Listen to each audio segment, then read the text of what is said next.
Hi friends, ఈరోజైతే నేను tomato పప్పు చేస్తున్నానండి. దానికోసము ఒక చిన్న గ్లాసున్నర కందిపప్పు మంచిగా కడిగి ఒక అర్ధగంట నానబెట్టుకున్నాను. తర్వాత టమాటోస్ ఇలా 2 టమాటోస్ తీసుకున్నాను, చిన్న చిన్నగా ముక్కలు కోసుకున్నాను. ఇప్పుడు ఒక 4 నుంచి 5 పచ్చిమిర్చి ఇలా స్లిట్ చేసి వేసుకున్నాను. కొంచెం పసుపు కూడా వేసుకున్నాను. జీలకర్ర ఒక పావు టీ స్పూన్ అయితే జీలకర్ర వేసాను. జీలకర్ర వేస్తే పప్పు అనేది మంచి అరోమా ఉంటుందండి. వెల్లుల్లి కూడా వేసాను, ఎందుకంటే కొంతమంది వెల్లుల్లి ఇష్టపడరు పప్పులో ఉంటే.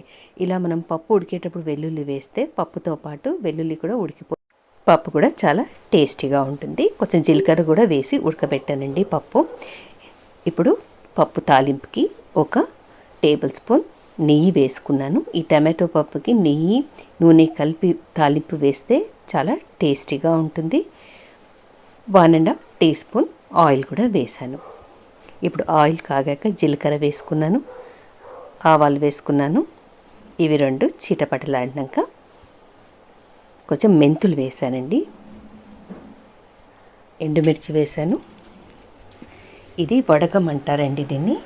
ఇది తమిళనాడులో చాలా వాడతారు వడగమని. ఈ వడగంలో మనకు తాలింపు దినుసులు అన్నీ ఉంటాయి. ఉల్లిపాయ, వెల్లుల్లి, మనకు ఎండుమిర్చి, ఆనియన్ ఇవన్నీ ఉంటాయి కాబట్టి ఇంకా ఆనియన్ కూడా వేసే అవసరం ఉండదు. ఇది చెన్నైలో చాలా వాడతారు, దీన్ని వడగం అంటారు. ఇప్పుడు సరిపడా పసుపు వేసాను, ధనియాల పొడి వేసాను, కొంచెం కారం వేసాను.